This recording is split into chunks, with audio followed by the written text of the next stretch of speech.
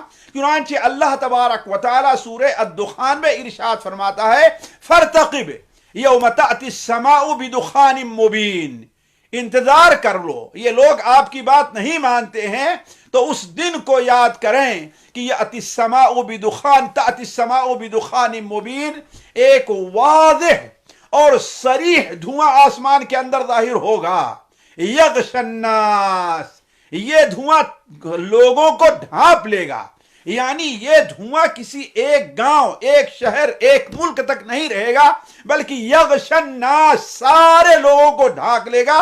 ھذا عذاب علیم، اور یہ کیا ہے؟ دردناک عذاب ہوگا، اس سے لوگ پریشان ہو جائیں گے، کہیں گے ربنا اکشف عنا العذاب انا مؤمنون، اے اللہ تعالیٰ اس عذاب کو ہم سے دور کر دے، ہم ایمان لانے والے ہیں، لیکن وہ عذاب دور نہیں ہوگا۔ اللہ تعالیٰ فرماتا انا لہم الذکریٰ، اب نصیحت حاصل کرنے سے کیا فائدہ ہے؟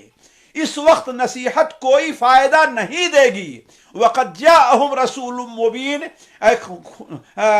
کھول کھول کر کے بیان کرنے والا، صاف صاف باتیں، صاف صاف الفاظ میں نصیحت کر دینے والا رسول ان کے پاس آ چکا ہے۔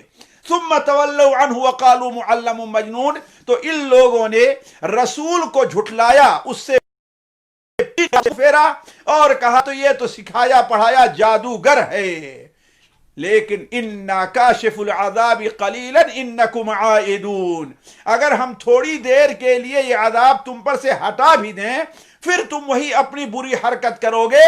یوم نبطش البطشۃ الکبریٰ انا منتقمون، تو جس دن ہم سخت گرفت کریں گے تو اس دن ہم تم سے انتقام لے لیں گے۔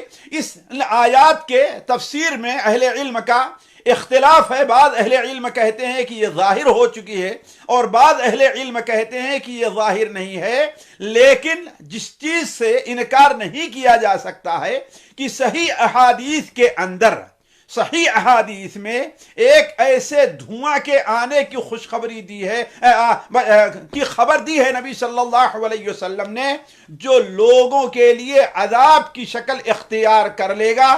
چنانچہ اللہ کے رسول صلی اللہ علیہ وسلم کی وہ حدیث جو صحیح مسلم میں اور سنن ابن ماجہ اور مسند احمد کے اندر ہے، آپ صلی اللہ علیہ وسلم نے بڑے واضح طور پر بیان فرمایا ہے کہ بادروا بالاعمال ستہ، 6 قسم کی صورتحال پیدا ہونے سے پہلے عمل میں جلدی کر لو، تاخیر نہیں ہونی چاہیے۔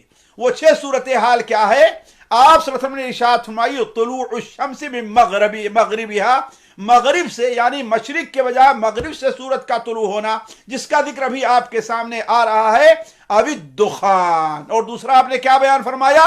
دھواں، یعنی وہ دھواں بھی جب ظاہر ہو جائے گا تو گویا ایسے موقع پر لوگوں کو عمل کرنے کا موقع نہیں ملے گا یا کم ملے گا۔ اس کی وضاحت مسند احمد کی اس حدیث کے اندر ہے جسے حضرت ابو ہریرہ رضی اللہ تعالیٰ نقل کرتے ہیں کہ آپ صلی اللہ علیہ وسلم نے ارشاد فرمایا ثلاث اذا خرجنا لم ينفع نفسا ایمانها لم تكن آمنت من قبل، 3 چیزیں جب ظاہر ہو جائیں گی تو کسی بھی نفس کو، کسی بھی انسان کو، کسی بھی جن اور جو مکلف ہیں ان کا ایمان فائدہ نہیں دے گا۔ جو لوگ اس سے پہلے نہ ایمان لے آئے ہیں نہ اور اپنے جو یا ایمان کی حالت میں کوئی نیکی کر لی ہے، وہ کون 3 چیزیں ہیں؟ طلوع الشمس من مغربها، جیسا کہ بھی آگے آئے گا، والدخان اور دھواں، ودابۃ الارض، اور تیسرا کیا ہے؟ وہ دابۃ الارض یعنی ایک ایسا جانور جو زمین سے گویا اسے اس کی ماں نہیں جنے گی، وہ جانور کسی عام جانور کے پیٹ سے پیدا نہیں ہوگا، بلکہ دابۃ الارض اللہ تعالیٰ کی قدرت سے اسی زمین سے نکلے گا، اس کا بھی ذکر اگر آج نہیں تو اگلی مجلس کے اندر آئے گا۔ اب ہم اسی موضوع کی طرف آتے ہیں، دھواں جسے آپ صلی اللہ علیہ وسلم نے عام نشانی قرار دیا ہے، اور وہ نشانی قرار دیا ہے کہ اس کے آنے کے بعد انسان کا ایمان قبول نہیں ہوگا۔ آخر وہ دھواں ہے کیا؟ دیکھیے، اس سلسلے میں احادیث کے اندر کوئی خاص تفصیل مروی نہیں ہے۔ بعض حدیثیں جو کسی حد تک قابل قبول ہیں ان سے یہ پتہ چلتا ہے کہ یہ دھواں جو ہوگا وہ بالکل عام ہوگا، انسانی آبادی کے ہر حصے تک پہنچے گا، اس لیے دخان مبین کہا گیا ہے، اور ہر فرد بشر پر اس کا اثر ہوگا۔ کوئی بھی شخص ہو، چاہے جہاں کہیں بھی ہو، اگرچہ اونچے محلوں میں ہو، اگرچہ وہ بند کوٹھری ہی کے اندر کیوں نہ ہو، اگرچہ وہ پہاڑ کے گفاؤں میں جا کر کے چھپ جائے، کہیں بھی جائے، لیکن یہ دھواں پہنچ تک اس کے اوپر اثر کرے گا۔ اسی لیے اللہ نے قرآن میں کیا بیان، فَارْتَقِبْ يَوْمَ تَأْتِي السَّمَاءُ بِدُخَانٍ مُبِينٍ، یعنی بالکل واضح ہوگا، یغشی الناس، جو لوگوں کو گھیر لے گا۔ اگر اس کی مثال حالانکہ اللہ تبارک و تعالیٰ کے لیے مثال نہیں دی جا سکتی، لیکن ہم سمجھ کے قریب کرنے کے لیے یہ بات کر رہے ہیں کہ ایک کمرہ ہے اور اس کمرے کو چاروں طرف سے بند کر دیا جائے، اور اس کمرے میں اگر دھواں بھر جائے کسی آگ کی وجہ سے یا کسی وجہ سے، تو سمجھیے کہ اس کمرے کے اندر رہائش انسان کے لیے کس قدر مشکل اور پریشان کن ہو جائے گی۔ یہی صورتحال پیدا ہوگی جب اس روئے زمین کے اوپر مکمل طور پر چاروں طرف سے دھواں ہی چھا جائے گا۔ لیکن اللہ تبارک و تعالیٰ اپنے مومن بندوں کے ساتھ رحیم ہے، اپنے مومن بندوں کے اوپر کرم فرمائے گا۔ متاثر تو وہ بھی ہوں گے اور متاثر کافر ہوں گے، لیکن مومن کے اوپر اس کا اثر ہلکا ہوگا اور کافر کے اوپر اس کا اثر سخت ہوگا، جیسا کہ وہ حدیث جسے امام طبرانی رحمہ اللہ اپنی کتاب طبرانی کبیر میں، اور ان سے پہلے امام طبری رحمہ اللہ اپنی کتاب تفسیر کے اندر حضرت ابو مالک اشعری سے نقل کرتے ہیں، علامہ امام ابن کثیر رحمہ اللہ اپنی تفسیر میں نقل کرنے کے بعد اس سند کو حسن قرار دیتے ہیں کہ اللہ کے رسول صلی اللہ علیہ وسلم نے ارشاد فرمایا، ان اللہ اجارکم من ثلاث خصال۔ اس حدیث کا ابتدائی حصہ سنن ابو داؤد اور سنن مسند احمد وغیرہ میں بھی ہے، لیکن پوری حدیث جو ہم نے لی ہے وہ معجم طبرانی کبیر اور تفسیر طبری سے لی ہے۔ تو آپ صلی اللہ علیہ وسلم نے ارشاد فرمایا کہ اللہ تبارک و تعالی نے تمہیں 3 چیزوں سے محفوظ رکھا ہے، یعنی 3 مصیبتیں تمہارے اوپر نہیں آئیں گی۔ پہلی چیز تو یہ ہے کہ تمہارا نبی تمہارے اوپر ایسی بد دعا نہیں کرے گا کہ سارے کے سارے ہلاک ہو جاؤ، جبکہ اللہ کے رسول صلی اللہ علیہ وسلم سے پہلے انبیاء نے یہ ایسا کیا ہے اور ایسا ہوتا رہا ہے۔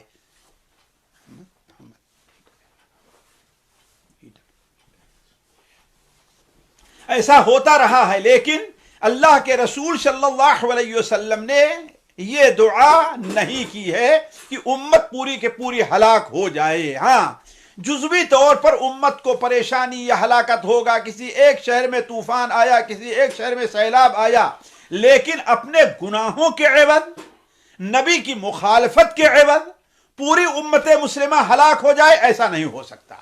اور دوسری چیز کیا ہے، وَأَلَّا يَظْهَرَ أَهْلُ الْبَاطِلِ عَلَى أَهْلِ الْحَقِّ، اور اللہ تعالیٰ نے تمہیں اس سے بھی محفوظ رکھا ہے کہ اہل باطل اہل حق کے اوپر غالب آ جائیں۔ اس کا معنی کیا ہے؟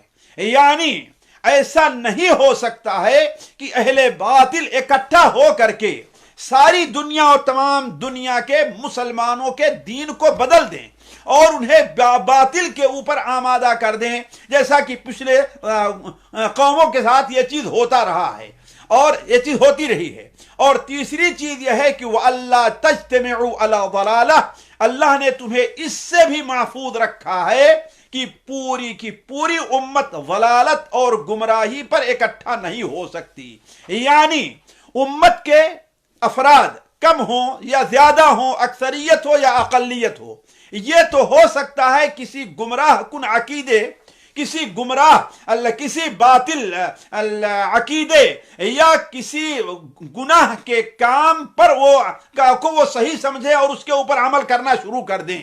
لیکن ایسا نہیں ہو سکتا ہے کہ ساری دنیا کے مسلمان، خصوصاً مسلمانوں میں اہل علم کا جو طبقہ ہے، کسی چیز باطل کے اوپر اس کے حق ہونے کا فتویٰ دے دے، ایسا نہیں ہو سکتا.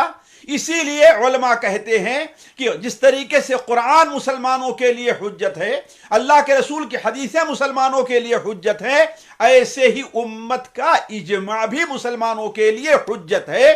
اسی لیے ہمیں چھوٹے جو طالب علم ہیں یا صرف بعض وہ لوگ جو جذباتی ہوتے ہیں، اردو پڑھ کر کے کچھ معلومات حاصل کر لیتے ہیں، تو ایسے فتوے اور ایسے مسائل بیان کرنا شروع کر دیتے ہیں کہ امت کے علماء نے، بڑے بڑے علماء سے کسی نے بیان نہیں کیا ہے. تو اس سے پرہیز کرنا چاہیے. اگر کوئی چیز کسی آیت سے یا کسی حدیث سے آپ کی سمجھ میں آ رہی ہے تو اس کے بارے میں اس وقت تک فتویٰ نہ دیا جائے جب تک یہ نہ دیکھا جائے کہ کہیں کیا علماء کبار جو علماء ہیں جن کا اعتبار ہے، ان میں سے کوئی اس کا قائل رہا ہے کہ نہیں رہا ہے. اور یہ چیز علماء اہل سنت و جماعت کے نزدیک متفق علیہ چلی آ رہی ہے. بعض علماء، اگر میں ان کا نام لینا چاہوں تو متقدمین و متاخرین میں سے کہہ سکتا ہوں کہ وہ کسی مسئلے پر بحث کرتے ہوئے کہتے ہیں کہ میں یہ سمجھ رہا ہوں کہ یہ حق ہے، لیکن میں دیکھ رہا ہوں کہ کسی عالم نے یہ بات نہیں کہی ہے. اگر کسی عالم نے ہم سے پہلے یہ بات کہی ہے تو میرا یہی مسئلہ ہے، ورنہ تمام علماء جس طرف ہیں میں اسی کا قائل ہوں. یہ ہے علم اور اس کے اوپر عمل کرنا چاہیے. اس کے بعد آپ صلی اللہ علیہ وسلم نے ارشاد فرمایا کہ یہ 3 چیزیں ہیں جس سے اللہ نے تمہیں محفوظ رکھا ہے. وَرَبُّكُمْ أَنذَرَكُمْ ثَلَاثًا، اور تمہارا رب تمہیں 3 چیزوں سے ڈرا رہا اور متنبہ کر رہا ہے. اور میں اپنی تقریباً ہر مجلس کے اندر یہ بات آپ کے سامنے رکھی ہے کہ یہ قیامت کی نشانیوں کا جو بیان ہے وہ ہمارے اور آپ کے لیے تنبیہ ہے، صرف علم کے طور پر نہیں ہے کہ ہم یہ سنیں تو ان حالات سے پہلے ہمیں جو عمل کر سکتے ہیں یا ہمیں تیاری جو کرتے ہیں اس کے کرنے کی کوشش کریں. تو آپ صلی اللہ علیہ وسلم نے ارشاد فرمایا کہ وَرَبُّكُمْ أَنذَرَكُمْ ثَلَاثًا، تمہارا رب تمہیں 3 چیزوں سے متنبہ کر رہا ہے، ڈرا رہا ہے. پہلی چیز کیا ہے؟ الدخان، دھواں. یاخذ المؤمن منہ کالزکمہ، مومن پر اس دھواں کا جو اثر ہوگا تو ایسے ہوگا کہ اسے زکام لگ جائے گا، چھینکیں آنی شروع ہو جائے گی، ناک بہنے لگے گی، کان سے پانی، آنکھوں سے پانی آنا شروع ہو جائے گا، جیسا کہ الرجی کی صورت پہ کیفیت ہوتی ہے. تو مومن کے لیے یہ کیفیت کیا ہوگی؟ زکام جیسی ہوگی. وَيَأْخُذُ الْكَافِرُ فَيَنْتَفِخُ، اور کافر کو جب دھواں لگے گا تو کافر کے جسم میں داخل ہو جائے گا، ناک سے، کان سے، منہ سے، یہاں تک کہ وہ بالکل پھول جائے گا. وَيَخْرُجُ مِنْ كُلِّ مَسْمَعٍ مِّنْهُ، اور اس کے جسم کے ہر سوراخ سے باہر آیا چاہے گا، حتیٰ کہ رونگٹوں سے ہی باہر نکلے گا. یعنی اس سے اس قدر تکلیف ہوگی. اور دوسری چیز جس سے آپ نے ہمیں اور آپ کو اللہ تعالیٰ ہمیں اور آپ کو ڈراتا ہے وہ دابہ، یعنی ایک ایسے عجیب جانور کا خروج ہے. اور تیسرا دجال ہے، جس کی بارے میں تفصیل پچھلے مجلس میں گزر چکی ہے.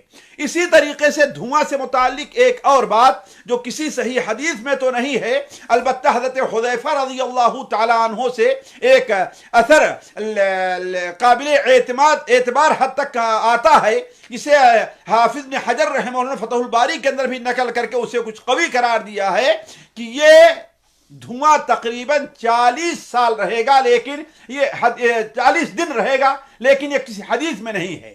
40 دن تک رہے گا، جس سے لوگ پریشان ہو جائیں گے. چنانچہ وہ بیان کرتے ہیں کہ یملأ ما بین المشرق والمغرب، یہ دھواں مشرق اور مغرب چاروں طرف کا احاطہ کر لے گا. یمکث 40 یوما، اس دنیا میں وہ 40 دن رہے گا. فاما المؤمن فیصیبہ کالزکمہ، مومن کو تو زکام کے طریقے سے یہ پکڑے گا، لاحق ہوگا۔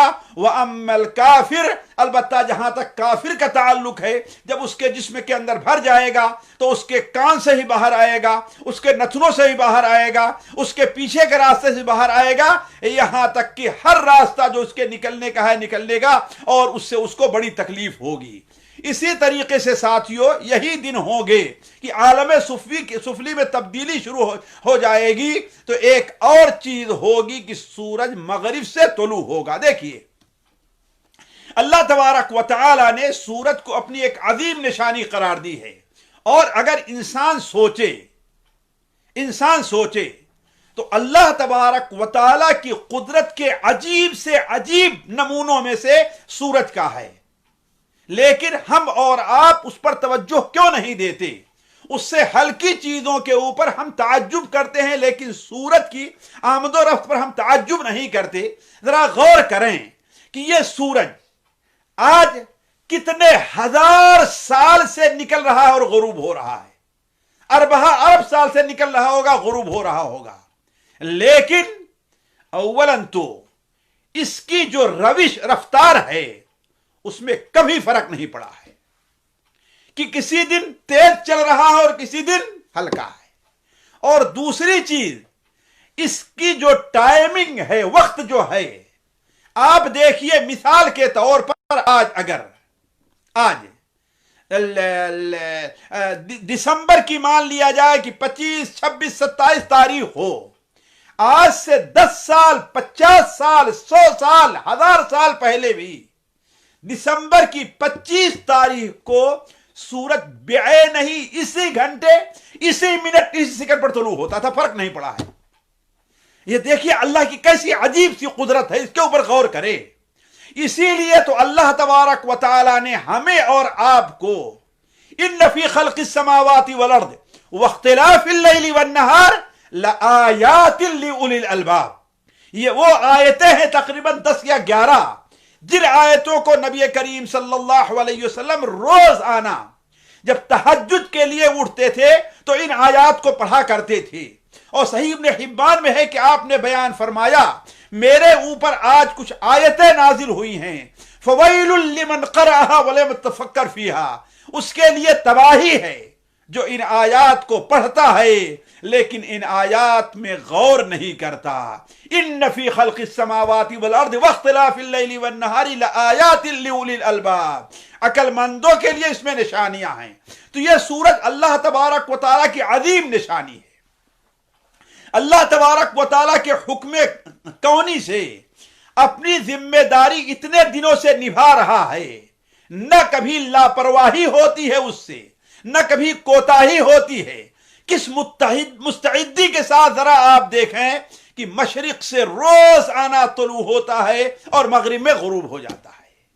والشمس تجری لمستقر لها ذلك تقدیر العزیز العلیم والقمر قدرناه منازل حتى عاد كالعرجون القديم لا الشمس ينبغي لها أن تدرك القمر ولا الليل سابق النهار وكل في فلك يسبحون۔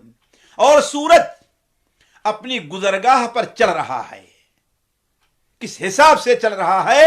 ذالک تقدیر العزیز العلیم، یہ زبردست علیم رب اللہ کی علیم ہستی کا مقرر کردہ یہ نظام ہے۔ اور چاند اپنی منزلیں جو اللہ نے مقرر کی ہے اس کے اوپر جو ہے وہ چل رہا ہے، یہاں تک کہ کبھی آپ کو کھجور کی ٹہنی کے طریقے سے، سوکھی ہوئی ٹہنی کے طریقے سے دکھائی دے گا۔ للشمس ينبغي لها، اسی افق کے اندر سورج بھی ہے اور چاند بھی ہے، نہ کبھی سورج چاند سے ٹکراتا ہے، نہ چاند سورج سے ٹکراتا ہے، اور نہ ہی کبھی سورج کہ جو اللہ نے مقرر کر دی ہے منزل سورج کا مسار، اور چاند کی جو منزلیں مقرر کر دی ہیں اس میں کبھی آگے پیچھے نہیں ہوتا، بلکہ اپنے اس مدار کے اوپر سارے کے سارے دونوں رواں دواں ہیں۔ تو یہ سورج اللہ تبارک و تعالیٰ کی مخلوق ہے، اللہ کے حکم کونی سے اپنی ذمہ داری نبھا رہا ہے۔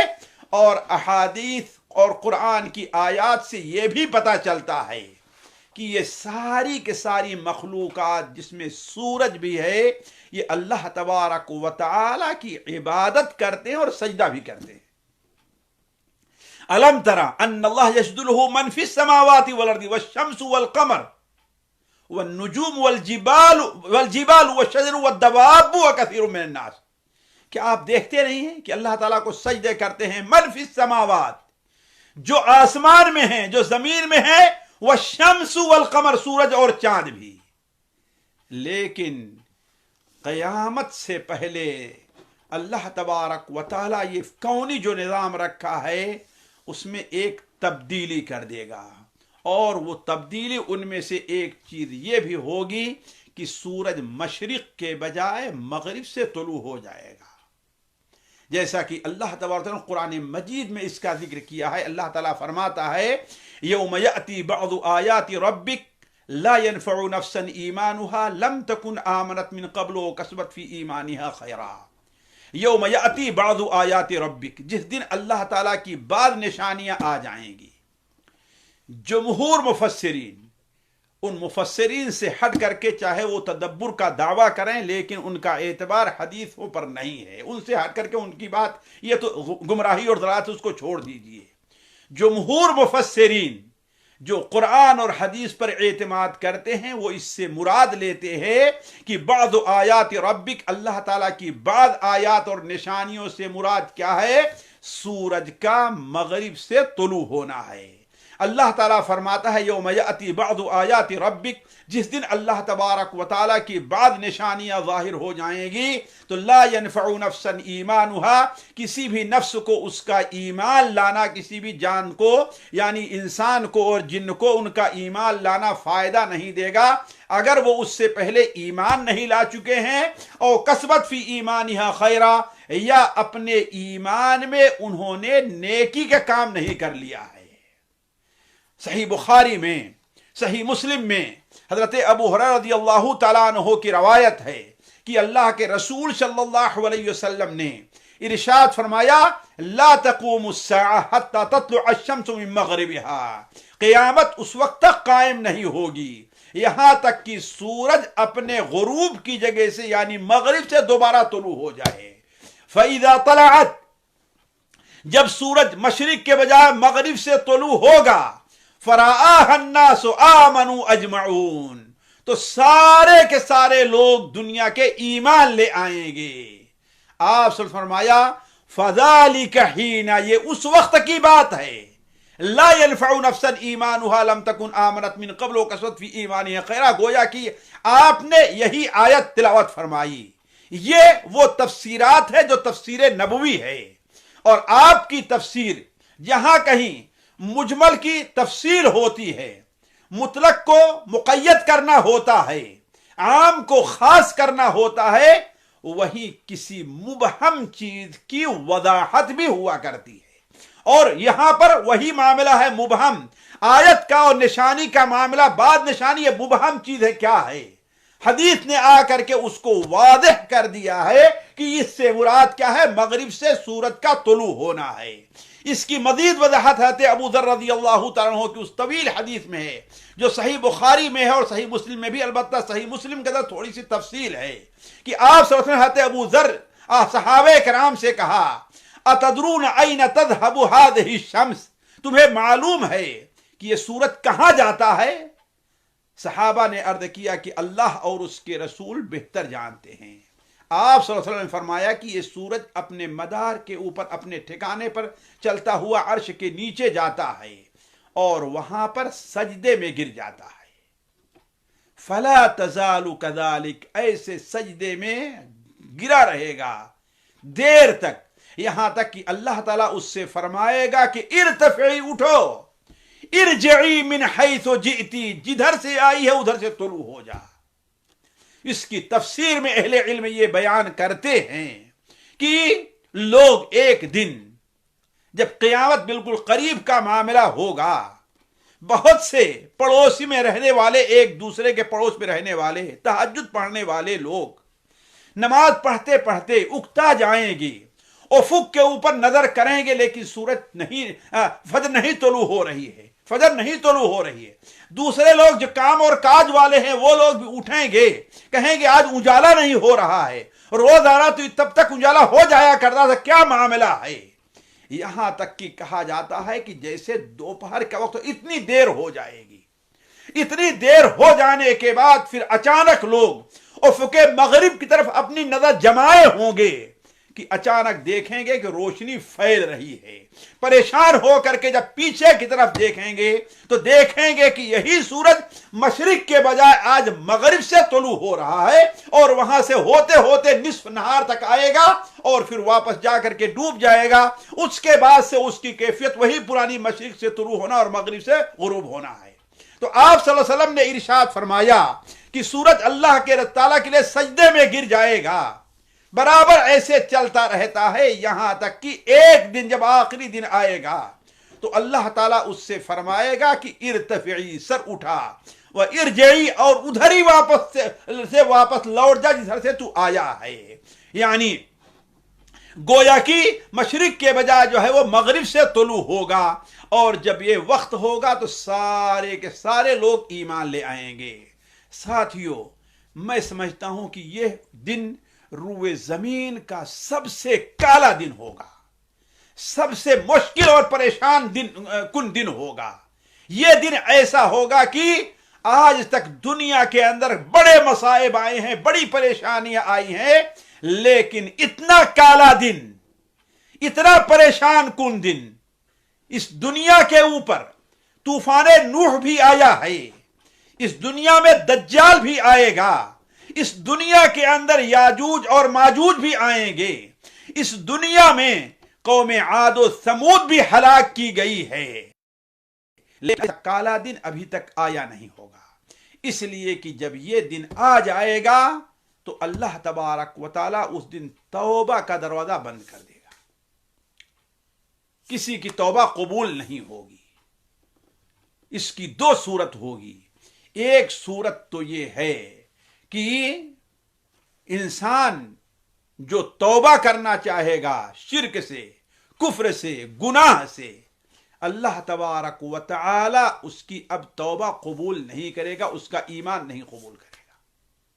دوسری صورت یہ ہوگی کہ اس کے اندر ایمان تو ہوگا لیکن وہ اپنے ایمان سے ابھی تک فائدہ نہیں اٹھایا ہوگا، مسلمان ہوگا لیکن نماز نہیں پڑھتا ہوگا، مسلمان ہوگا لیکن قرآن کی تلاوت نہیں کرتا ہوگا، مسلمان ہوگا لیکن اللہ کا ذکر نہیں کرتا ہوگا، مسلمان ہوگا لیکن زکوٰۃ نہیں دیتا ہوگا۔